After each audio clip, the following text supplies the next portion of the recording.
Hi everyone, my name is Ryan. Welcome back to Expert Career Coaches. Happy New Year to everyone. We're very excited about 2014. I had a chance to think about the feedback that I was getting from clients regarding consultants in 2013. And there were a couple main topics that came up. One was proper documentation, and two was communication. So let's start off with proper documentation.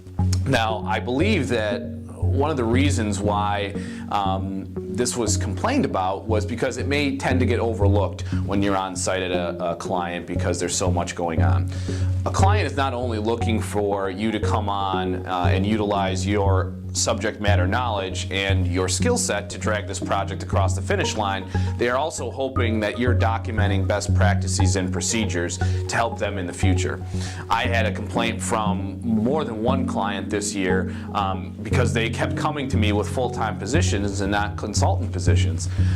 As I pushed the clients a little bit more to find out why they didn't use consultants, more than once it came up that consultants don't properly document their work. So our team was, left clueless once they were off site, and they had to bring on another consultant. I believe the exact situation, they had to bring on 3 consultants within a couple years to complete the same task because documentation was not done properly or was not easily accessible.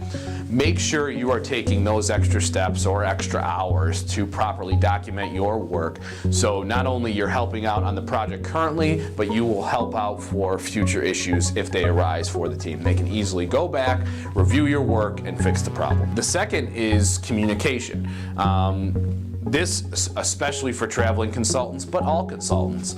Let's start with the traveling consultants first. If there is any change in your travel plans or any logistics on assignment, please make sure to notify either your agency or your supervisor right away. There is nothing like wasting time. It doesn't frustrate clients more than someone delaying significant details regarding their travel schedule. Please make sure to communicate that immediately with whoever you feel necessary. Secondly, they are bringing you on, as we talked about earlier, for your subject matter expertise as well as your technical skills. So please make sure to communicate. That was the biggest trending topic regarding feedback on consultants. A manager or a supervisor is not going to go out of their way to tell you when to communicate them. Maybe some will, but as a true professional, they expect you, especially in the early stages of the projects, to track them down, to give them status updates, progress reports, as well as new ideas for the approach to the project. Just when you're having meetings initially here, don't just sit there. I mean, obviously for the first couple, you may want to sit and gather the information on how things are going, but don't sit silent forever. Make sure you're contributing to these meetings with new ideas or approaches that you've done in the past that have been successful. Status reports, progress reports. Managers really value good consultants or consider consultants very good that communicate properly with them and effectively. They are giving them updates maybe in the morning and at night, or at least once a day on, hey, here's how I'm doing on this project. Here's a couple of roadblocks that we're having.